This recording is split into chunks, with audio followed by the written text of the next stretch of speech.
नमस्कार साथियों, मैं डॉक्टर रितेश भटनागर एक बार फिर से आप लोगों के साथ हूं और आज इस क्लास में हम बात करने वाले हैं राजस्थान की जलवायु के बारे में।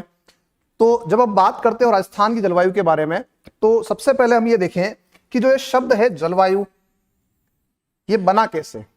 और इसको बताने से पहले मैं एक बात और जोड़ लूं कि जलवायु जो चैप्टर आपका है आप पढ़ रहे हो कक्षा 4 से, लेकिन फिर भी जो है कुछ डाउट्स हमारे रह जाते हैं इसको लेकर। तो जब हम बात करते हैं जलवायु के अंदर तो कुछ शब्द हैं, उन शब्दों को मैं आपके सामने एक बार रख देता हूं ताकि आप लोगों को कुछ चीजें क्लियर हो जाए। जैसे एक शब्द है आपका जलवायु जिसे हम कह रहे हैं क्लाइमेट, एक शब्द है ऋतु और एक शब्द है मौसम। जलवायु, ऋतु और मौसम। अगर आपसे एक प्रश्न पूछ लिया जाए, ऐसे इन तीनों को दे दिया जाए ऑप्शन के अंदर और यह पूछ लिया जाए कि इन तीनों में समय अवधि के आधार पर सबसे छोटा कौन है, टाइम पीरियड के अकॉर्डिंग इनमें सबसे छोटा कौन है, तो क्या हो जाएगा इनमें से छोटा? मौसम। क्या हो जाएगा? मौसम। अब हम क्या कर रहे हैं कि मौसम को कह रहे हैं कि मौसम छोटा है, क्यों है? तो क्या होता है कि जैसे अभी हम एग्जांपल ले लें कि बाहर अभी क्या निकल रही है? तेज धूप। क्या निकल रही है? तेज धूप। अचानक से क्या हुआ? तेज हवाएं चली, हवा चली और क्या हो गई? काले बादल आ गए और हल्की सी बारिश हो गई। तो क्या बदला? अगर आपसे पूछा जाए क्या बदला तो क्या बताओगे? मौसम बदला। आप ये नहीं कह दोगे ऋतु बदल गई और आप ये नहीं कह सकते कि जलवायु बदल गई। बदला क्या है? मौसम बदला है। क्या बदला है? मौसम बदला है। कि तो हम ये कह सकते हैं कि जो मौसम है वो वायुमंडलीय दशाओं की क्षणिक अवधि है जो परिवर्तनशील है। जो क्या है? आपकी परिवर्तनशील है, बदल सकती है कभी भी, हाँ या ना? तो सबसे छोटा कौन है इनमें? मौसम। अब देखो मौसम से हम चलते हैं ऊपर, तो मौसम से बड़ा कौन है? ऋतु। अब ऋतु में क्या होगा? ऋतु में एक विशेष प्रकार के मौसम की क्या मिलेगी? अधिकता मिलेगी। क्या मिलेगी? एक विशेष प्रकार के मौसम की अधिकता देखने को हमें मिलेगी। किसमें? ऋतु में। अब ऋतु के बारे में जब हम बात करते हैं तो हम ये कह सकते हैं कि भाई शीत ऋतु। तो शीत ऋतु में क्या होगा? सर्दी ज्यादा होगी, सर्दी की आपकी जो है अधिकता रहेगी। ग्रीष्म में क्या होगा? गर्मी की अधिकता रहेगी। वर्षा में क्या होगा? बारिश हो सकती है कभी भी। तो ये हो गया। अब हम चलते हैं जलवायु पे, क्लाइमेट। तो जलवायु जो आपका है यहां पर क्या बोलेंगे इसके लिए? हम ये कह सकते हैं कि 30 वर्षों या 35 वर्षों तक किसी स्थान की जो औसत मौसमी दशाएं हैं वो क्या कहलाएगी? वहां की जलवायु कहलाएगी। क्या कहलाएगी? वहां की जलवायु कहलाएगी। क्लियर? तो छोटा कौन है? मौसम, कभी भी बदल सकता है। सेकंड हमने क्या बात की? ऋतु, जिसमें क्या होगा? एक विशेष प्रकार के मौसम की क्या मिलेगी? अधिकता देखने को मिलेगी। और अंत में क्या आया? जलवायु, जिसमें हमने क्या बोला है कि किसी स्थान विशेष की 30 वर्षों की औसत मौसमी दशा को हम क्या कहेंगे? वहां की जलवायु, है ना? तो 30 से अधिक है और कहीं पर 35 भी आपका लिखा रहता है। तो हम क्या करने वाले हैं? सबसे पहले इन तीनों को नोट करने वाले हैं और उसके बाद हम आगे चलने वाले हैं। तो डालें आप हेडिंग में, चैप्टर का नाम आपने डाल दिया है और अब आप लिखेंगे सबसे पहले मौसम। मौसम क्या है उसकी परिभाषा मैं आपको लिखवा रहा हूं और पहले इन तीनों की परिभाषा मैं आपको क्लियर कर देता हूं फटाफट से। चलो, तो नंबर 1 पे आप लिखेंगे मौसम। अच्छा, मौसम को हम इमेज के माध्यम से देख लेते हैं। ये दिख रहा है आप लोगों को? जैसे मैंने आपको बताया था कि वायुमंडलीय दशाओं की क्षणिक अवधि है। तो देखो यहां पे आपको दिख रहा है कि यहां पे बिजली चमक रही है, बारिश हो रही है, ठीक है। यहां मौसम कैसा हो रहा है? बादल वाला हो रहा है। यहां कैसा मौसम है? खुला है, धूप निकली हुई है, हाँ या ना? तो ये मौसम बदल रहा है, ठीक है। तो लिखे, पहला बिंदु लिखे मौसम और लिखें यह वायुमंडलीय दशाओं की, यह वायुमंडलीय दशाओं की, वायुमंडलीय दशाओं की क्षणिक अवधि है। क्षणिक अवधि है जो परिवर्तनशील है। जो कैसी है? परिवर्तनशील है। कैसी है साथियों? परिवर्तनशील है ना? जो मैंने आपको बताया कि कुछ जो आपका मौसम जो है वो कभी भी बदल सकता है। जैसे बाहर धूप निकली हुई है, अचानक से हवा चली और बादल आ गए, बारिश हो गई। आगे बढ़ेंगे, नेक्स्ट हम बात कर लेते हैं ऋतु के बारे में। तो लिखे ऋतु, और ऋतु आपको दिख रही होगी बोर्ड पर, है ना? कि हर ऋतु अपने अनुसार यहां पे आपको दिख रही होगी। जैसे आपका किसका है? ये आपकी है सर्दी। इस तरह से सर्दी है तो शीतकाल की अधिकता रहेगी, गर्मी है तो गर्मी की अधिकता रहेगी और बारिश में किसकी अधिकता रहेगी? वर्षा की अधिकता रहेगी, है ना? तो इसको भी आप जो है उतारे इसकी परिभाषा ऋतु। इसमें एक विशेष प्रकार के इसमें एक विशेष प्रकार के मौसम की अधिकता मिलती है, मौसम की अधिकता मिलती है। बिल्कुल लाइव क्लास जो है वो रोजाना रहेगी और आपको बिल्कुल टाइमिंग के हिसाब से लाइव क्लास मिलती रहेगी रोज। इसमें एक विशेष प्रकार के मौसम की अधिकता मिलती है, ठीक है, मिलती है, पाई जाती है, एक ही बात है। क्लियर सभी का? यहां पर उदाहरण क्या हो सकते हैं, इसके एग्जाम्पल क्या हो जाएंगे, तो मैंने बता दिया आपको, शीत, ग्रीष्म और वर्षा। शीत, ग्रीष्म और वर्षा, ये तीनों ऋतुएं आपको देखने को मिलती है। शीत, ग्रीष्म और वर्षा। हमारे राजस्थान की अगर बात करेंगे तो हमारे राजस्थान में ये तीनों ही मिल रही है। आगे बढ़ते हैं यहां से और अब हम चलते हैं जलवायु पर, जो सबसे बड़ा है, ठीक है। जलवायु लिखें, किसी स्थान विशेष पर, किसी स्थान विशेष पर 30 वर्षों की ऑब्लिक में कर देना 35 वर्ष, 30 वर्षों की ऑब्लिक में कर दें 35 वर्षों की, 30 वर्षों की ऑब्लिक 35 वर्षों की औसत मौसमी दशा को वहां की जलवायु कहते हैं, वहां की जलवायु कहते हैं, वहां की जलवायु कहते हैं। किसी स्थान विशेष पर 30 वर्षों की, तो 30 भी आ सकता है, 35 भी आ सकता है, कि जो दशाएं आपकी है उसे हम क्या बोल रहे हैं, मौसम, सॉरी आपका जलवायु हम कह रहे हैं। क्लियर सभी का यहां तक? अब हम चलते हैं वापस से, जो मैंने आपको बताया था कि जलवायु, क्या हम बात कर रहे हैं, जलवायु की बात हम कर रहे हैं। तो जलवायु जो आपका है वो कैसे बना है, वो शब्द आया कहां से, ठीक है, समझेंगे इस बात को हम। देखो आप कि यहां पर दो शब्द हम यूज कर रहे हैं, जल और एक और क्या हो जाएगा, वायु। क्या हो जाएगा, वायु। दोनों को मिला के क्या बोल दिया हमने, जलवायु। अब एक बात को हम समझते हैं एग्जाम्पल के साथ में। जल कहां से मिलेगा, जो जल हमें मिल रहा है वो कहां से मिल रहा है, वर्षा से मिल रहा है। तो जल हमें मिलता है वर्षा से, जल कहां से मिलता है, वर्षा से। अब वायु जो है उसकी अगर हम बात करें तो वायु जो है वो ठंडी भी हो सकती है और गर्म भी हो सकती है। जैसे अभी शीतकाल स्टार्ट होने वाला है तो वायु कैसे हो गई है, ठंडी हो गई। और ग्रीष्म काल में कैसे होती है, वायु गर्म होती है। ये वायु ठंडी और गर्म जो है वो किसके आधार पे होती है, किसके आधार पे होती है, तापमान के आधार पे। किसके आधार पे होती है आपकी, तापमान के आधार पे। तो एक हमने ले लिया वर्षा को, एक हमने ले लिया तापमान को। अब क्या होता है, जैसे क्लास स्टार्ट होती है तो कुछ स्टूडेंट ने बोल दिया कि सर क्या कोपेन पढ़ाने वाले हो, क्योंकि जलवायु का जब हम चैप्टर पढ़ते हैं तो सबसे पहले किसका नाम याद आता है, कोपेन का। अब इस कोपेन की बात अपन कर लेते हैं। कोपेन जो है उसने अपना वर्गीकरण किस पे दिया था, वनस्पति के आधार पे, ठीक है। अब कोपेन ने क्या बोला था कि किसी स्थान की जलवायु ज्ञात करनी है तो वहां की वनस्पति का अध्ययन कर लो। क्या कर लो, वहां की वनस्पति का अध्ययन कर लो। अगर आप वहां की वनस्पति का अध्ययन करते हो तो आपको वहां की जो वर्षा है और जो वहां का तापमान है ना, उसकी जानकारी मिल जाएगी। तो कोपेन भी क्या बोल रहा है कि आप जो है वर्षा और जो आपका तापमान है अगर आपके पास में है तो आप किसी भी स्थान की क्या निकाल सकते हो, जलवायु ज्ञात कर सकते हो। किसने बोला, ये कोपेन ने। अपन इसी के फॉर्मूले को लेकर चलते हैं पीछे की तरफ वापस से। क्या बोला मैंने, जलवायु बना है दो शब्दों से, जल और वायु। ये एक एग्जांपल के समझाने के लिए मैं आपको बता रहा हूं। तो जल जो आपका है वो मिलेगा कहां से, वर्षा से, और वायु यहां पे गर्म या ठंडी हो सकती है तापमान के कारण। अब मैं लेता हूं दो कंडीशन। पहली जो कंडीशन ले रहा हूं मैं वो ले रहा हूं आपकी अधिक वाली। कौन सी वाली, अधिक। और दूसरी कंडीशन में ले रहा हूं आपकी कम वाली। एक तो हो जाएगा अधिक वाली और एक हो जाएगा आपका कम वाली। अब मैं आपसे बात यहां पे वापस कर लेता हूं कि किसी स्थान पर वर्षा अगर ज्यादा है, किसी स्थान पर वर्षा अगर ज्यादा है तो वो स्थान कैसा होगा, आर्द्र। कैसा हो जाएगा, आर्द्र। अगर बारिश ज्यादा है तो वो स्थान कैसा हो जाएगा, आर्द्र हो जाएगा। और अगर बरसात कम है तो कैसा हो जाएगा, शुष्क हो जाएगा। कैसा हो जाएगा, शुष्क। इसको यहां लिया उठा के। किसी स्थान पर तापमान ज्यादा है, किसी स्थान पर तापमान ज्यादा है मेरे दोस्तों, तो कैसा हो जाएगा, वो कैसा हो जाएगा, उष्ण। और किसी स्थान पे तापमान कम है तो शीत। क्लियर यहां तक सभी का? अब इनको मर्ज करके अपन क्या बनाते हैं, क्लाइमेट बनाते हैं, जलवायु बनाते हैं, ठीक है। यहां सुन लो आपस से, आर्द्र मतलब क्या हो जाएगा, वेट। और जो आपका शुष्क मतलब क्या हो जाएगा, ड्राई, ठीक है। अब यहां पे आप देखो कि किसी स्थान पर आपका वर्षा भी ज्यादा है और तापमान भी ज्यादा है। क्या ज्यादा है, वर्षा भी ज्यादा है और तापमान भी ज्यादा है, तो वहां की जलवायु कैसी होगी। और इसको निकालने के लिए आपको क्या करना है, हमेशा तापमान को आगे रखना।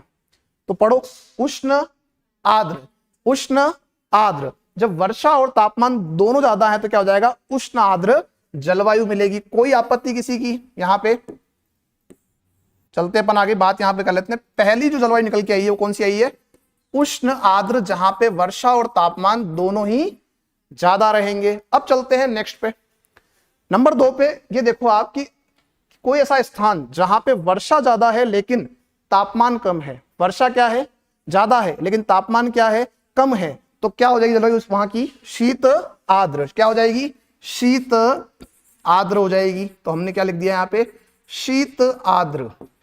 नंबर 3 ले लेते हैं कि कोई ऐसा स्थान जहां पे वर्षा कम है, जहां पे क्या कम है, वर्षा कम है और तापमान ज्यादा है, वर्षा कम तापमान ज्यादा, क्या हो जाएगा, उष्ण शुष्क। क्या हो जाएगा नंबर 3 पर, उष्ण शुष्क आपका हो जाएगा, उष्ण शुष्क जलवायु। और अब हम चलते हैं नंबर 4 की तरफ, जहां पे आप ये देखो कि आपका जो है यहां पे तापमान और वर्षा दोनों ही कम हो तो क्या होगा, यानी कि यहां पे मान लिया हमने कि वर्षा भी कम है और तापमान भी कम है, तो जलवायु कैसे जाएगी, शीत शुष्क, शीत शुष्क जलवायु हो जाएगी।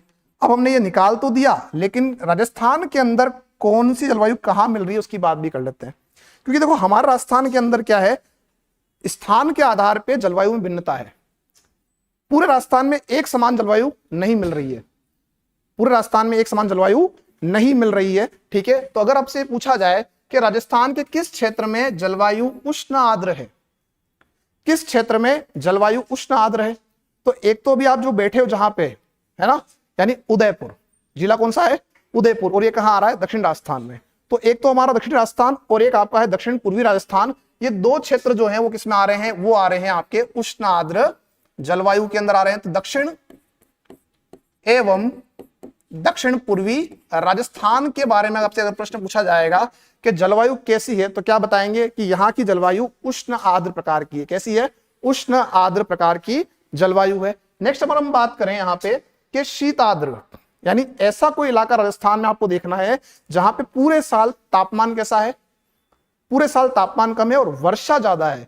तो पूरे साल तापमान कम है, इतने में दिमाग कहां पहुंच जाता है हमारा, माउंट आबू। कहां पहुंच जाता है, माउंट आबू। तो केवल एक ही स्थान राजस्थान के अंदर ऐसा है जो कैसा है, शीत आर्द्र जलवायु वाला है, और वो आ जाएगा कौन, माउंट आबू। ये कहां आता है, सिरोही के अंदर। कहां आ रहा है यह, सिरोही के अंदर। अब हम चलते हैं कहां पे, नंबर 3 पर। नंबर 3 क्या है, उष्ण शुष्क जलवायु, जिसकी राजस्थान में सर्वाधिक जो है मतलब कह सकते हैं सर्वाधिक भाग पर जो आपका है राजस्थान के कौन मिल रही है, आपके उष्ण शुष्क जलवायु मिल रही है। ठीक है, तो कौन सी जलवायु राजस्थान के अंदर ज्यादा मिल रही है, उष्ण शुष्क। और ये कहां मिल रही है, राजस्थान का अधिकांश भाग कहां है, पश्चिम में है ना, मरुस्थल में है। तो हम ये कह सकते हैं कि यह जलवायु मिलती है राजस्थान के पश्चिमी भाग में, यानी पश्चिमी राजस्थान के अंदर आपको जलवायु मिलती है उष्ण शुष्क। इसीलिए कई बार क्या होता है, जब पूछा जाता है कि राजस्थान की जलवायु कैसी है, तो क्या जवाब देते हो आप लोग, उष्ण शुष्क।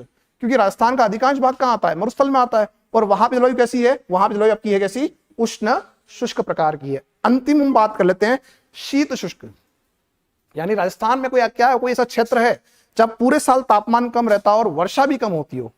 तो पूरे साल तापमान कम रहता है कहां पे, माउंट आबू, लेकिन वर्षा कम नहीं होती है।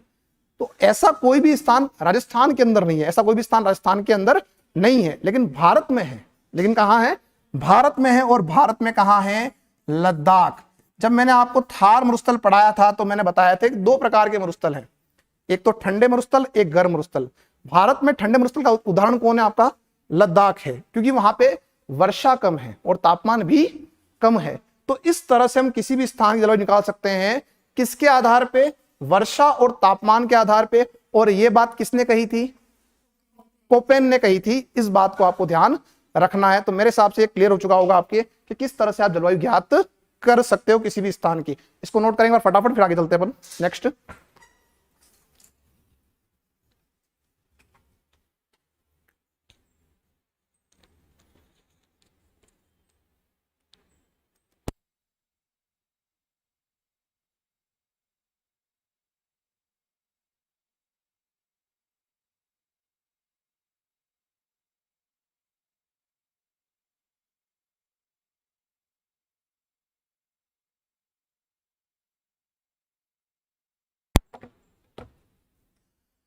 बिल्कुल, जो लोग लाइव देख रहे हैं उनके लिए बता दूं कि क्लास जो है जल्द से ही आपकी लाइव आने वाली है, और ऐप पर भी आपके जो कोर्स हैं वो जल्दी लॉन्च होने वाले हैं। एक ट्रायल वीडियो है केवल, तो बिल्कुल आप लोग इस चैनल को सब्सक्राइब करें और जल्दी आपके सामने नए कोर्स हम आपके लिए लाने वाले हैं।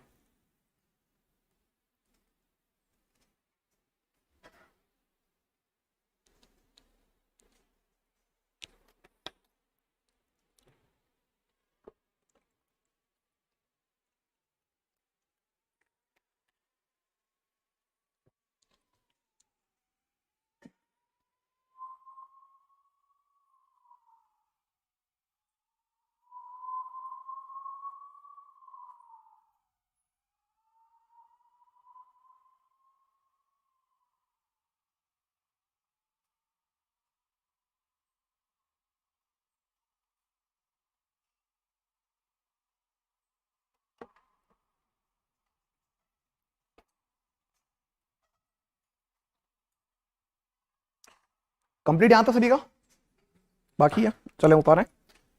तो लाइव देख रहे हैं, क्लासेस जो हैं वो लाइव फ्रॉम क्लासरूम रहेगी, और शेड्यूल जो है जल्द से जल्द आपके सामने भेज दिया जाएगा। और क्लासों को देखने के लिए आपको केवल एक छोटा सा काम करना है, चैनल को सब्सक्राइब करना है।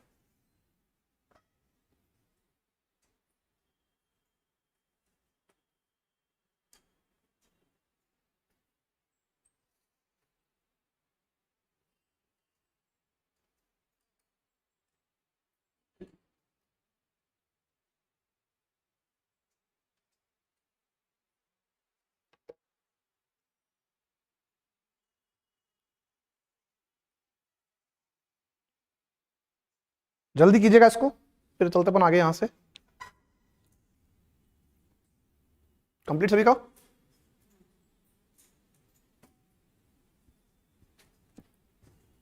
चलिए, तो हमने यहां पे एक बात सीख ली कि किस तरह से जलवायु को ज्ञात किया जा सकता है। अब यहां पे मैं आपके सामने एक बात और कर रहा हूं, देखो वर्षा और तापमान क्या है। वर्षा और तापमान जलवायु के घटक हैं, तत्व हैं, और इन तत्वों में एक बड़ा तत्व और है वायुदाब, एयर प्रेशर। क्या बड़ा तत्व है? Air pressure. और अब जो आपको बता दूं कि एयर प्रेशर जो होता है उसका सीधा संबंध होता है किसके साथ में? तापमान के साथ में। संबंध किससे होता है उसका? तापमान के साथ में संबंध होता है। और हम एक बात जानते हैं कि यदि तापमान बढ़ेगा तो वायुदाब घटेगा। क्या घटेगा? वायुदाब घटेगा। कैसे घटेगा, क्यों घटेगा, उसकी मैं सारी बात आपसे आगे करने वाला हूं। चलते अपन आगे यहां से। तो हमने अभी तक जो बातें की है वो सारी बात हमारी हो चुकी है। जलवायु क्या है, मौसम क्या है, इनकी परिभाषाएं क्या है। अब जो है नेक्स्ट हम आप जो है बात हम करने वाले हैं, वो करने वाले हैं तापमान व वायुदाब में संबंध। तापमान व वायुदाब में संबंध। पहली बात तो ये कि इन दोनों में जो संबंध मिलता है वो मिलता है विपरीत। क्या मिलता है? इन दोनों में संबंध मिलेगा विपरीत, यानी एक बढ़ेगा तो दूसरा घटेगा। हमको यह बात तो समझ में आ चुकी है कि ये जो है संबंध के साथ विपरीत है, पर क्यों है?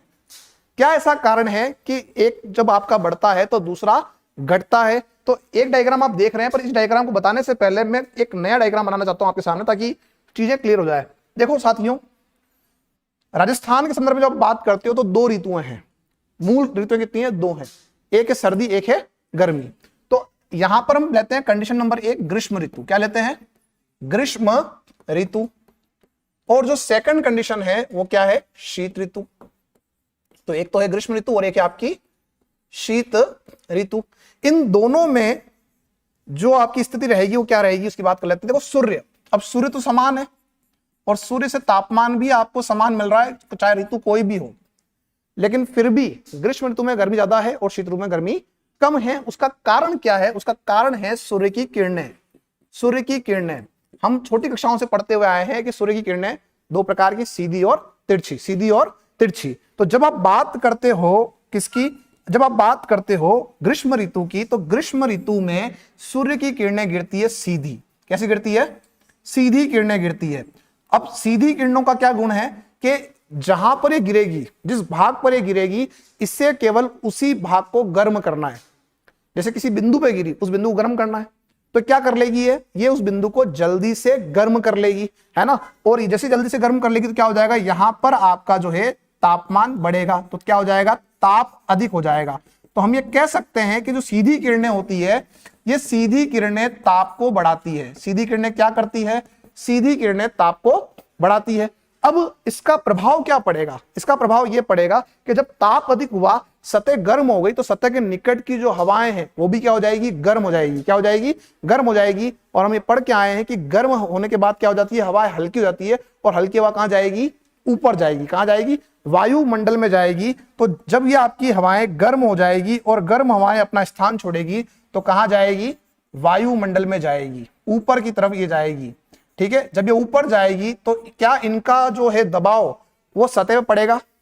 नहीं पड़ेगा, क्योंकि ये तो उड़ गई अपने स्थान से। तो इसी कारण से क्या होगा कि जब ये आपकी हवाएं जो है ये गर्म होकर ऊपर उड़ जाएगी, तो यहां पर जो धरातल आपका है वहां पर वायुदाब क्या हो जाएगा? कम हो जाएगा। ऐसा क्यों हुआ? क्योंकि हवाएं गर्म हो गई, है ना। और ये गर्म हवाएं कैसी होती है? हल्की होती है, जिस कारण से क्या हो जाएगा? ये ऊपर उठेगी। क्लियर सभी का यहां तक? अब हम चलते हैं कहां पर? शीत ऋतु में। धरती भी वही है और सूर्य भी वही है, लेकिन क्या डिफरेंस आ रहा है? जो सूर्य आपके है उसकी जो किरणें गिरेगी, अब गिरेगी तिरछी। कैसी गिरेगी? तिरछी गिरेगी। वहां कैसी थी? सीधी किरणें थी, यहां कैसी हो गई? तिरछी। सीधी किरणों का और तिरछी किरणों का प्रभाव क्या पड़ता है उसको समझना। जब किरणें सीधी थी तो केवल एक बिंदु पे गिर रही थी और उसी बिंदु को इसको गर्म करना था। जब किरणें तिरछी हो गई तो क्या हो जाएगा यहाँ पे कि जिस भाग के ऊपर से वो जा रही है उस संपूर्ण भाग को इसे गर्म करना पड़ेगा। ठीक है, इसको तो गर्म करना ही करना जहां गिर रही है, लेकिन जिसके ऊपर जा रही है उसको भी जो आपका है गर्म करना पड़ेगा। तो सीधी किरणों की तुलना में तिरछी किरणों को बड़ा भूभाग गर्म करना पड़ता है। इस कारण से क्या होता है कि ये गर्म इसको नहीं कर पाती है, क्योंकि हम ये भी जानते हैं कि शीत ऋतु में क्या होता है? दिन की अवधि होती है छोटी। ठीक है, तो जब तक ये गर्म कर पाएगी तब तक क्या हो जाएगा? सूर्यास्त हो जाएगा।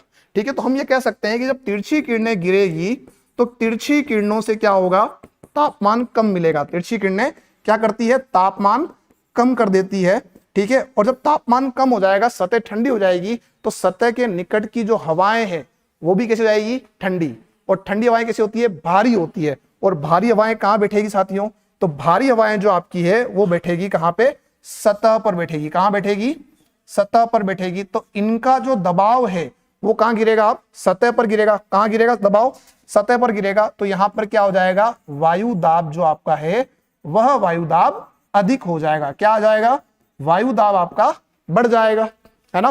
क्यों बढ़ गया? क्योंकि जो ठंडी हवाएं थी वो ठंडी हवा जो है आपकी कैसी होती है? भारी होती है। और जब ये सतह पर बैठेगी तो क्या हो जाएगा? वायु दाब बढ़ेगा। अब एक और बात यहां जोड़ लेते हैं अपन इसको उतारने से पहले। क्या बोल रहा हूं मैं यहां पर आपका शब्द? अब मैं एक शब्द बोल रहा हूं यहां पे, हवा। क्या बोल रहा हूं? हवा कह दो, वायु कह दो, एक ही बात है। हवा कह दो, वायु कह दो, एक ही बात है। लेकिन मैं अगर आपसे पूछूं कि क्या वायु और पवन, वायु और पवन एक ही बात है कि अलग अलग है? अब आप हिंदी में जब पढ़ते हो तो क्या बोलते हो? पर्यायवाची है। क्या बोलते हो? हिंदी में तो पर्यायवाची है, हिंदी में तो एक ही है। लेकिन ज्योग्राफी में आते ही अलग क्यों हो रही है? उसका एक कारण है। वायु और पवन जो है इनके चलने की जो दिशा है वो अलग अलग होती है। उस आधार पर हम क्या कह रहे हैं? इसको कह रहे हैं अलग अलग। जैसे वायु मैंने बताया कि गर्म हो गई तो क्या जाए? कहां जाएगी? ऊपर जाएगी। और ठंडी हो गई तो कहां जाएगी? नीचे बैठेगी। क्लियर? और यहां पर ध्यान रखना, जो पवन होती है वो हमेशा गति करती है क्षैतिज दिशा में, या तो इधर से इधर या इधर से इधर। जैसे एग्जाम्पल के लिए आप एक बात ध्यान रखना हमेशा कि भारत में ग्रीष्म काल में मानसून आता है। क्या आता है? ग्रीष्म काल में मानसून आता है। कहां से आता है? यह आता है आपका हिंद महासागर से। ठीक है, तो ग्रीष्म काल में तो जल से पवने कहां आ गई? स्थल की ओर आ गई। लेकिन जब शीतकाल होता है तो पवने क्या करती है? स्थल से जल की ओर चलती है। तो हम ये कह सकते हैं 6 महीने इधर और 6 महीने इधर दिशा की ओर ये चली है। तो ये जो संचरण आपका हुआ है, ये संचरण कैसा है? ये संचरण आपका है क्षैतिज। कैसा है संचरण? क्षैतिज संचरण है। जबकि वायु का जो संचरण था वो कैसा था? ऊर्ध्वाधर, या तो ऊपर या नीचे की तरफ, या तो ऊपर या नीचे की तरफ आएगी। इस बात का आपको ध्यान रखना है। तो वायु जो है उसका जो संचरण होता है वो कैसा होगा?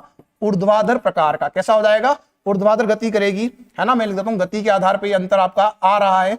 और पवन जो आपका है उसकी गति कैसी होती है? उसकी गति होती है क्षैतिज। ठीक है, अब हम चलते हैं, जो डायग्राम जो मैंने लिया है यहाँ पे उसकी हम बात करते हैं। अब आपको ये डायग्राम आसानी से समझ में आ रहा होगा। आ रहा है नहीं आ रहा है ना? बिल्कुल समझ में आ रहा है कि अगर धरती के ऊपर पवने गिरेगी तो क्या हो जाएगा? वायुदाब बढ़ेगा। और अगर ऊपर उड़ गई तो वायुदाब घटेगा। कोई आपत्ति किसी को? कोई आपत्ति?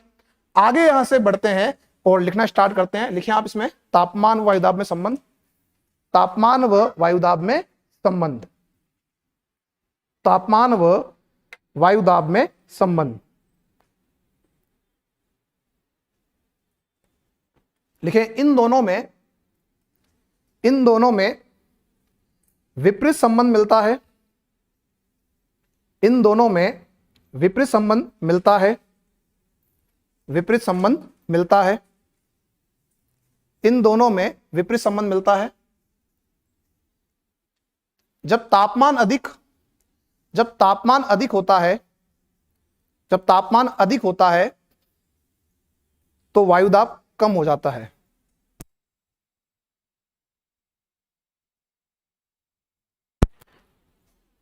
जब तापमान अधिक होता है तो वायुदाब कम होता है, वायुदाब कम होता है। तथा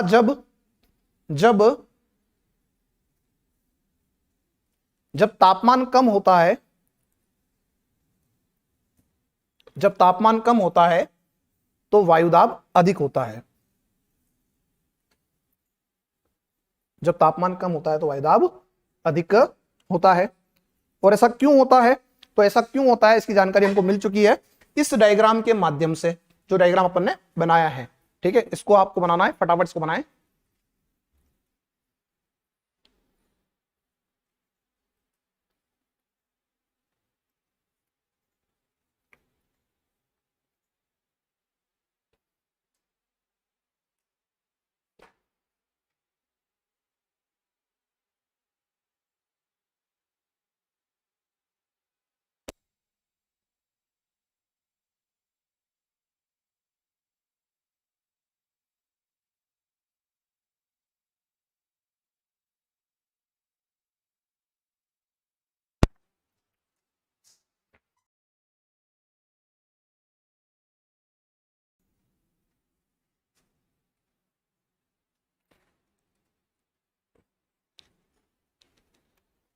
इसको उतारे आप, फटाफट में चलते अपन आगे यहां से, क्योंकि जब डायग्राम आप बनाते हो तो रिवीजन जब इसका करोगे आप घर जाके और एग्जाम टाइम में भी, तब ये डायग्राम ही काम आएंगे। इससे क्या हो जाएगा, जल्दी से आपको क्लिक हो जाएगा कि हाँ ये चीज हमने पढ़ी थी, इस तरह से पढ़ी थी। तो डायग्राम मोस्ट आपके रहते हैं हमेशा।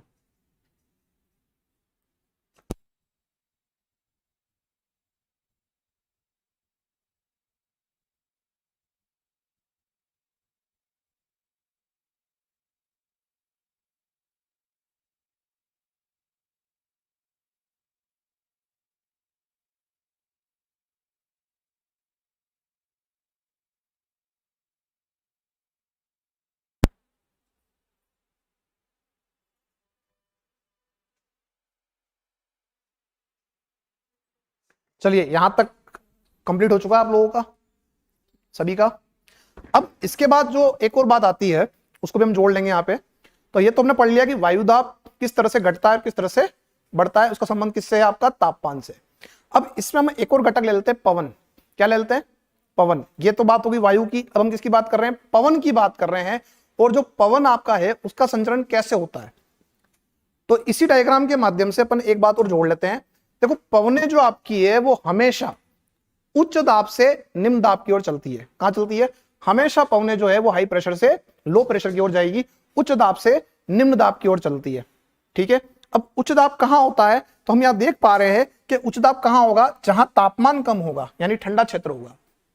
और निम्न दाब कहां होगा? जहां तापमान ज्यादा होगा। तो आप ये भी कह सकते हैं कि पवने हमेशा जो है वो आपका ठंडे क्षेत्र से गर्म क्षेत्र की ओर चलती है। कहां से कहां चलती है? ठंडे क्षेत्र से गर्म क्षेत्र की ओर चलती है। इसका एक हम लेते हैं एग्जांपल। एग्जांपल क्या लिया अपन ने? मानसून।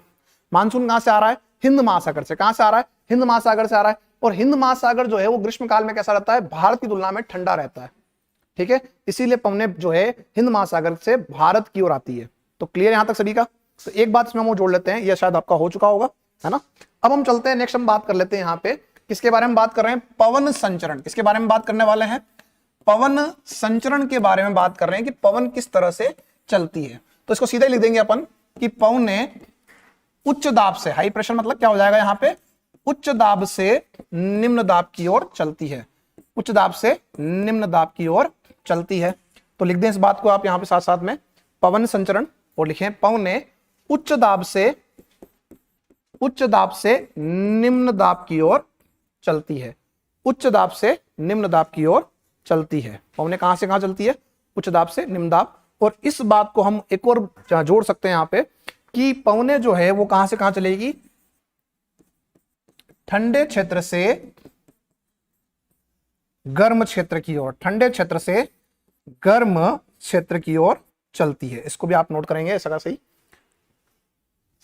ब्रैकेट में लिख दीजिएगा, ब्रैकेट बना के लिख दीजिएगा कि ठंडे से गर्म क्षेत्र की ओर, ठंडे से गर्म क्षेत्र की ओर, ठंडे से गर्म क्षेत्र की ओर। क्लियर सभी का यहां तक साथियों? कंप्लीट है? इससे अपन आगे बढ़े तो ये बात अपनी होगी किसके बारे में? पवन संचरण के बारे में अपनी बात यहां तक हो चुकी है। अब एक और हम बात यहां जोड़ेंगे। देखो अभी तक जो आप बात कर रहे हो सारे क्या हैं? घटक है। क्या है? सारे घटक हैं जो आपके जलवायु के अंदर आते ही आते हैं। अब हम चलते हैं आगे यहां से बढ़ते हुए। ये सारी बात हमने कर ली थी।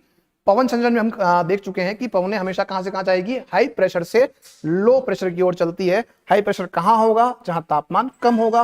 लो प्रेशर कहां होगा? जहां तापमान ज्यादा होगा। ठीक है, ये पीडीएफ आपको मैं सेंड कर दूंगा ग्रुप में। अब हम चलते हैं कहां पे? जलवायु को प्रभावित करने वाले कारक। कौन से कारक जो जलवायु को प्रभावित करते हैं? वे कारक कौन कौन से, उसकी हम बात यहां पे करने वाले हैं। देखो ये कारक जो आप हैं, मैं इसको डायग्राम को बाद में दिखाऊंगा। थोड़ा सा हम आगे चलते हैं कि कौन कौन से ऐसे कारक हैं जो जलवायु को प्रभावित करते हैं। तो हम यहां लिख देते हैं जलवायु को प्रभावित करने वाले कारक। देखो कुछ कारक ऐसे हैं जो पूरे विश्व में कहीं भी आप बैठे हो तो वो प्रभावित करेंगे ही करेंगे। पूरे विश्व में कहीं भी बैठ जाओ वो प्रभावित करेंगे। ठीक है, तो सबसे जो पहला कारक उनमें से है वो है आपकी भौगोलिक स्थिति। कौन सी स्थिति? भौगोलिक स्थिति। अब भौगोलिक स्थिति को हम एक और नाम देते हैं। वो नाम क्या दे रहे हैं अपन? वो हम नाम देते हैं अक्षांशीय स्थिति। भौगोलिक स्थिति कह दीजिए या कह दीजिए अक्षांशीय स्थिति। भौगोलिक स्थिति कह दीजिए या कह दीजिए आप अक्षांशीय स्थिति। अब भौगोलिक स्थिति और अक्षांशीय स्थिति किस प्रकार से आपको प्रभावित करती है उस बात को हम यहां समझ लेते हैं। पहले तो देखो ग्लोब पर आप बैठे हो, कहां पे? वो डिपेंड करता है। जैसे ग्लोब के ऊपर एक आपकी रेखा है 0 डिग्री। कौन सी रेखा है? 0 डिग्री, जिसे हम क्या बोलते हैं? भूमध्य रेखा। क्या बोलते हैं? भूमध्य रेखा। हम लोग इसको बचपन से पढ़ते हुए आ रहे हैं। हम लोग ये भी जानते हैं कि भूमध्य रेखा से जब हम जाएंगे ध्रुवों की ओर, भूमध्य रेखा से जब हम जाएंगे कहां पे? ध्रुवों की ओर जाएंगे तो तापमान घटेगा। तो तापमान क्या होगा? घटेगा। और जब हम ध्रुवों से कहां जाएंगे? भूमध्य रेखा की ओर, तो तापमान बढ़ेगा। हाँ या ना? तो हम यहां एक और बात ये कह सकते हैं कि जब आप भूमध्य रेखा से धीरे धीरे कहां जाओगे? ध्रुवों की ओर जाओगे, तापमान धीरे धीरे क्या होगा? घटेगा। हम यहां एक और बात कह सकते हैं कि ध्रुवों से जब आप जाओगे कहां पर? भूमध्य रेखा की ओर, तापमान धीरे धीरे क्या होगा? बढ़ेगा। क्या हो जाएगा? धीरे धीरे बढ़ेगा। अब इसी के ऊपर अगर हम बात करें तो हम जो है पूरे ग्लोब को हम बांट सकते हैं कुछ जलवायु कटिबंधों के अंदर। अब कुछ कटिबंध कौन कौन से हैं? तो वो कोपेन में भी काम आपने आते हैं।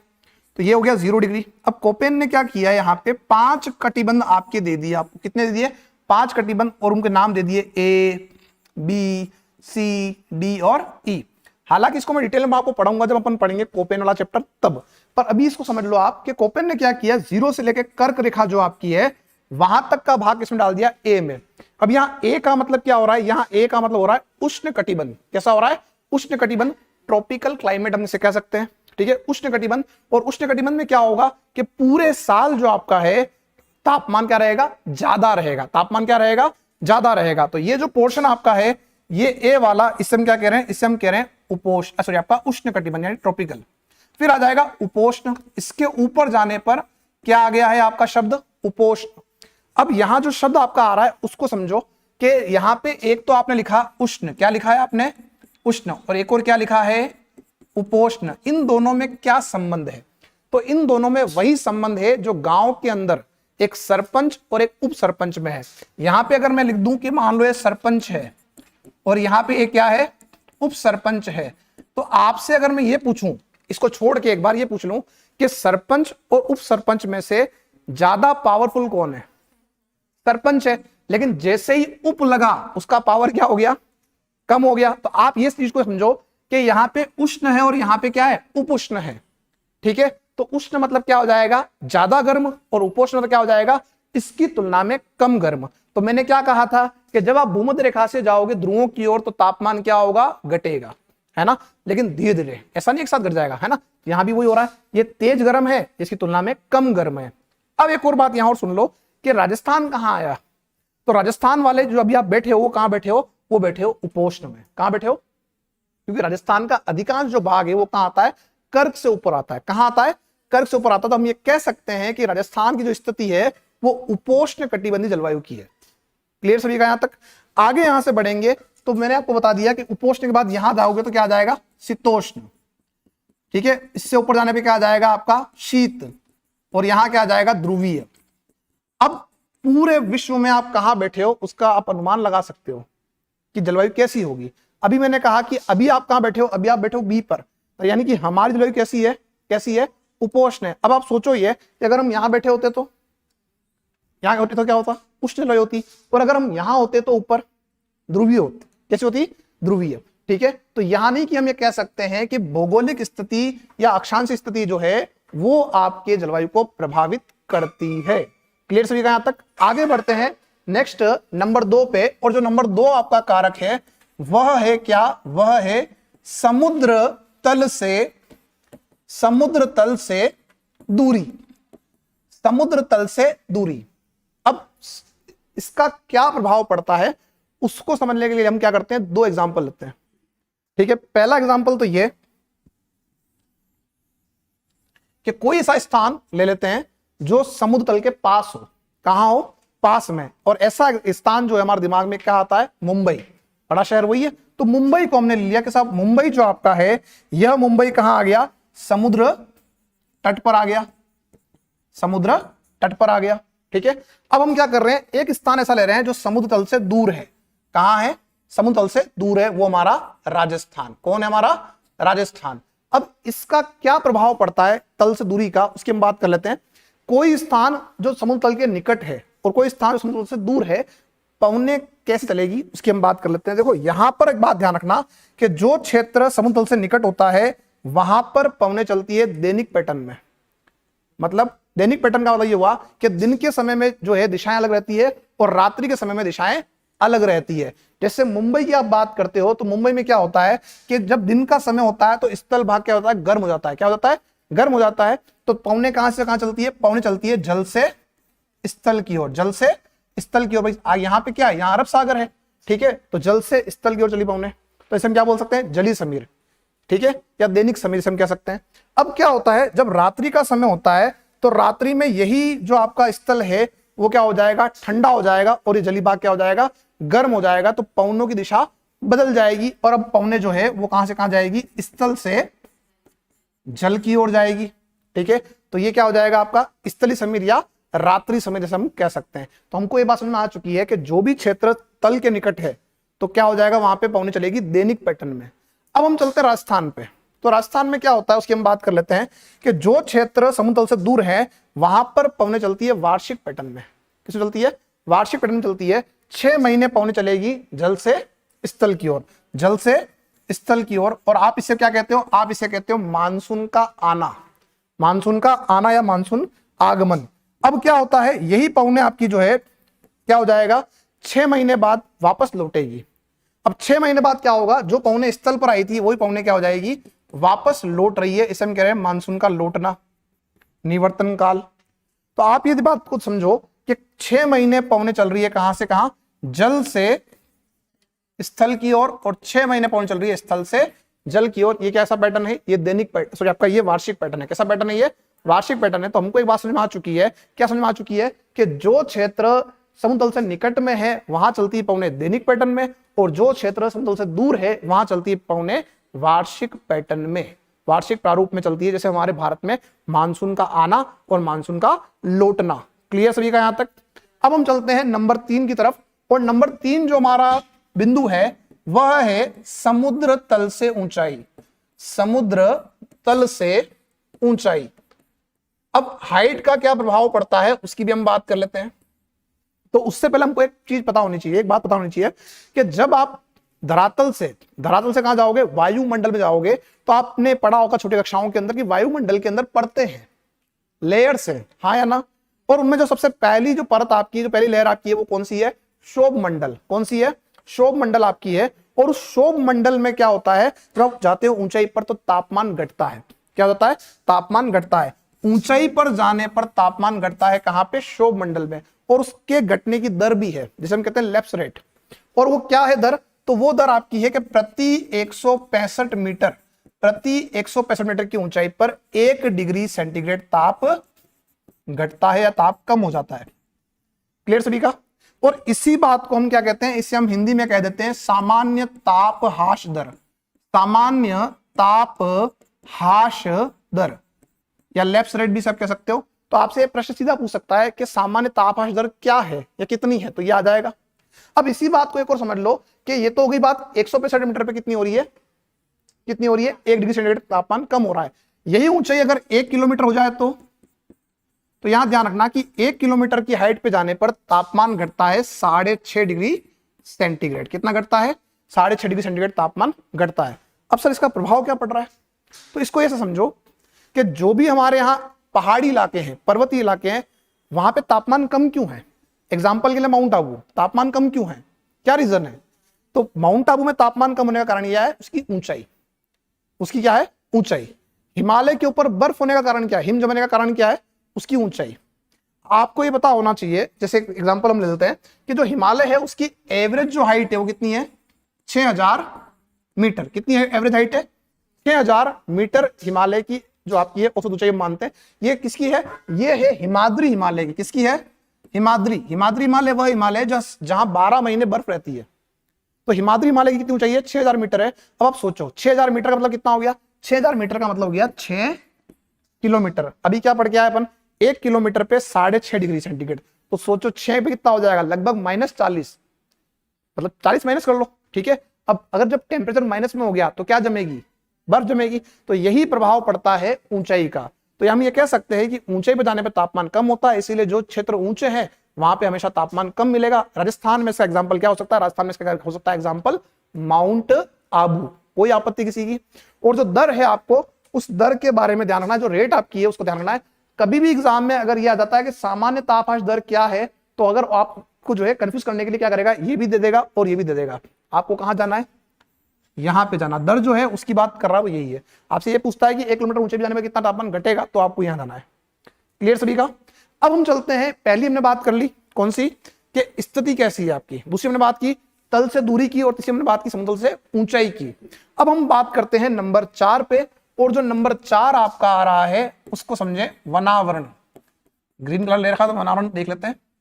अब वनावरण का क्या प्रभाव पड़ता है, वनस्पति का क्या प्रभाव पड़ेगा, फॉरेस्ट का क्या प्रभाव पड़ेगा बरसात कराने में। आपने बचपन से सुना है कि पेड़ लगाओ बारिश होगी। क्या होगा, बारिश होगी, ये सुना हमने। लेकिन कैसे, समझो। 2 स्थान ले रहा हूं मैं, ए और बी। तो जो ए स्थान है वो बिल्कुल हरा भरा है, वहां पे आपके वन ज्यादा है। क्या ज्यादा है, वहां पे वन ज्यादा है, फॉरेस्ट आपके ज्यादा है। जबकि जो बी स्थान है वो आपका कैसा है, वनस्पति विहीन है। कैसा है वो, वनस्पति विहीन है। तो यहां हम ये कह सकते हैं कि ये जो इलाका है वो कैसा है, सघन वनस्पति वाला है। और जो बी स्थान है वो वनस्पति विहीन है, वनस्पति विहीन है। अब किस तरह से बारिश हो रही है या किस तरह से आपकी बरसात यहां होगी उसकी हम बात करते हैं। देखो मानसून आया, अब मानसून जब आ रहा है तो सारे स्थान पे जाएगा। राजस्थान के दक्षिण भाग में भी आएगा, राजस्थान के पूर्वी भाग में भी आएगा, पश्चिम भाग में भी आएगा। लेकिन फिर भी हम देखते हैं कि दक्षिण पूर्वी भाग जो है वर्षा ज्यादा प्राप्त करते हैं, जबकि पश्चिम भाग सूखा है। उसका रीजन क्या है, तो उसका रीजन आपका उनमें से एक ही है। ठीक है, जब आपका इन दोनों स्थानों पर मानसूनी आपकी जो है पवने आ रही है तो क्या स्थिति बनेगी, स्थान नंबर 1 पे गई तो सामने कौन आ गया, पेड़ आ गए। अब पेड़ आ गए, उससे पहले एक बात और जोड़ लेते हैं अपन कि जो मानसूनी पवने आएगी तो हवाएं कहां चलेगी, ऊपर या नीचे। सोचो, अभी बता के आया हूं पीछे में आपको। सोचो कहां चलेगी, नीचे। नीचे क्यों चलेगी, क्योंकि उसमें आर्द्रता है, वो ठंडी है, तो भारी है, तो कहां चलेगी, नीचे चलेगी।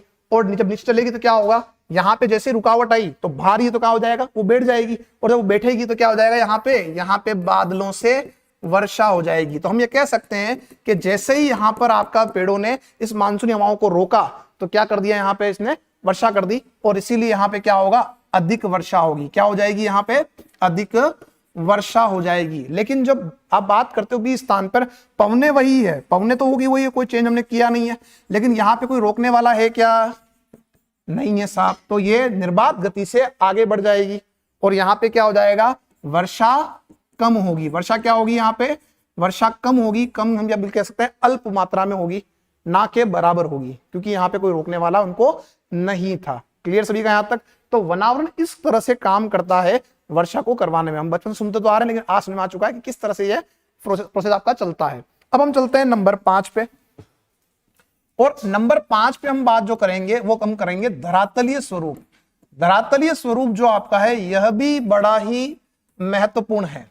धरातलीय स्वरूप जो है वो किस तरह से काम करता है, और उससे पहले मैं एक प्रश्न आपके सामने रख देता हूं। हम पढ़ते हैं कि राजस्थान में सर्वाधिक दैनिक तापांतर कहां मिलता है। क्या पढ़ते हैं, एक तो अपन कि सर्वाधिक जो है दैनिक तापांतर कहां मिलता है और सर्वाधिक वार्षिक तापांतर कहां मिलता है। तो एक शब्द मैंने यहां लिख दिया है तापांतर, इसमें मैंने एक बात कर ली है दैनिक और एक हमने बात कर ली है वार्षिक। जो ऑनलाइन है वो लाइव वो भी कमेंट कर सकते हैं कि राजस्थान में सर्वाधिक जो है दैनिक तापांतर और वार्षिक तापांतर कहां मिलता है। अगर आपसे पूछा जाए तो इसका जो आंसर आएगा वो क्या आएगा। तो देखो साथियों, दैनिक तापांतर की जब आप बात करते हो तो वो सर्वाधिक मिलता है जैसलमेर में। कहां मिलता है, जैसलमेर में। और जो वार्षिक है वो मिलता है चूरू में। ऐसा क्यों, इसकी बात भी हम कर लेते हैं। तापांतर क्या है, तो इसको तोड़ दो, संधिक्षेत्र कर दो इसका। ताप धन अंतर, यानी तापमान में अंतर। अब आपको क्या निकालना है साहब, दैनिक तापांतर निकालना है। आज मंगलवार का तापांतर निकालो साहब। तो कैसे निकालोगे कि आज पूरे दिन में जो सर्वाधिक तापमान रहा उसको ले लो, और पूरे दिन में जो न्यूनतम तापमान रहा उसको ले लो। हाईएस्ट को ले लो और लोएस्ट को ले लो, ठीक है, और दोनों को माइनस कर लो, और माइनस करने पे क्या आएगा, आपका दैनिक तापांतर आ जाएगा। इस तरह से वार्षिक निकालना है, सन 2022 का निकालना है। तो इस पूरे साल में जो हाईएस्ट तापमान रहा, किसी भी दिन रहा हो, उसको ले लो, और पूरे साल में जो लोएस्ट तापमान रहा उसको ले लो, और दोनों क्या कर दो, माइनस कर दो। क्या आ जाएगा, वार्षिक तापांतर आ जाएगा। ये तो समझ में आ गया सर, क्या ऐसे से निकालना है। लेकिन ऐसा क्यों हो रहा है कि जैसलमेर में ही दैनिक तापांतर ज्यादा है, और ऐसा क्यों हो रहा है कि आपका चूरू में ही दैनिक तापमान सॉरी आपका वार्षिक तापांतर ज्यादा है। इसका कारण क्या है, इसका कारण है वहां का धरातलीय स्वरूप। कैसे, समझो। तो यहां ध्यान रखना कि जो जैसलमेर आपका है यहां पे किसकी अधिकता है, रेत की अधिकता है। किसकी अधिकता है, रेत की। और जो चूरू है वहां पे चट्टाने कैसी है, चूने की चट्टाने। चट्टाने कैसी है, चूने की चट्टाने हैं। अब इस बात को और समझो। पहला क्या बिंदु आ रहा है, रेत आ रही है। तो रेत का गुण क्या है, रेत का गुण यह है कि जल्दी गर्म जल्दी ठंडी। जब दिन का समय होता है, धूप गिरी, तो क्या हो जाएगा, जल्दी से क्या हो जाएगी, वो रेत गर्म हो जाएगी। और जब रात्रि का समय आता है तो रेत क्या हो जाएगी, ठंडी। तो दिन में तापमान बढ़ गया और रात्रि में तापमान घट गया, ठीक है। इसलिए क्या हो रहा है, यहाँ पे दैनिक तापांतर आपका ज्यादा मिल रहा है। अब चूरू में क्या होता है कि चट्टाने किसकी है, चूने की। इनका एक गुण है, देर से गर्म और देर से ठंडी। अगर हम बात करें ग्रीष्म काल में कि अगर ये एक बार गर्म हो गई तो क्या रह जाएगी, ये गर्मी रहती रहेगी। पूरे जो आपका है ग्रीष्म काल में ये गर्मी रहेगी। और अगर शीतकाल में अगर ये एक बार ठंडी हो गई तो ये शीतकाल, पूरे शीतकाल में क्या रहेगी, ठंडी रहेगी। इस कारण से क्या होता है कि जब चूरू में अगर ग्रीष्म काल की बात करते हो तो तापमान जाता है 55 तक, और शीतकाल में -7 भी हो जाता है। तो इसी कारण से क्या हो रहा है, यहाँ पे आपका वार्षिक तापांतर ज्यादा मिल रहा है और यहाँ पे दैनिक तापांतर ज्यादा मिलता है। एक और बात लास्ट हम इस पे जोड़ते हैं और फिर अपन आगे लिखना स्टार्ट कर देंगे। नंबर 6 जो आपका है वो है अरावली पर्वतमाला की स्थिति। तो जो सबसे ज्यादा महत्वपूर्ण जो कारक आपका है राजस्थान की जलवायु को प्रभावित करने वाला, वो है अरावली पर्वतमाला की स्थिति। हम लोग एक बात जानते हैं कि जो अरावली आपकी है वो कुछ राजस्थान में इस प्रकार से है, ठीक है। अब ये जो आपका इसकी जो दिशा है उससे क्या हो रहा है कि जब आपका अरब सागरीय मानसून आता है तो वो अरब सागरीय मानसून इस अरावली के समानांतर आगे बढ़ जाता है। क्या हो जाता है, इस समानांतर आगे बढ़ जाता है। तो जब ये आगे बढ़ जाएगा तो क्या हो जाएगा, यहाँ पे वर्षा कम होगी। क्या हो जाएगा, यहाँ पे वर्षा कम करेगा। तो यहाँ पे इसका कारण क्या है कि इसको रोकने वाला कोई नहीं है, और जो रोकने वाला है वो कैसे खड़ा है, पैरेलल खड़ा है, तो निकल जाएगा, ठीक है। अब क्या होता है, जब बंगाल की खाड़ी का मानसून यहां आता है तो बंगाल की जो खाड़ी का मानसून है वो सीधा जब यहां से आ रहा है तो सामने रोकने वाला कौन खड़ा है, इसको कौन खड़ा हुआ है, अरावली खड़ा हुआ है। तो जब ये रुक जाएगा तो क्या होगा, यहां पे वर्षा क्या हो जाएगी, अधिक हो जाएगी। किससे हो रही है अधिक वर्षा, बंगाल की खाड़ी से, बंगाल की खाड़ी। हालांकि अपन जब मानसून पढ़ेंगे तब इसकी बात मैं आपसे करूंगा, पर हमको एक बात यहां और मिल गई, क्या मिल गई कि राजस्थान में सर्वाधिक वर्षा किस मानसून से होती है। तो क्या बताओगे आप लोग, यहां पे सर्वाधिक वर्षा होती है बंगाल की खाड़ी के मानसून से होती है। इसका हमें ध्यान रखना है। तो जो लोग लाइव देख रहे थे अभी तक, ये क्लास आपके लिए आज यहां तक ही है, और ऐसी क्लासों को देखने के लिए आप जो है चैनल को सब्सक्राइब करें। धन्यवाद, मिलता हूं आपसे नेक्स्ट क्लास के अंदर।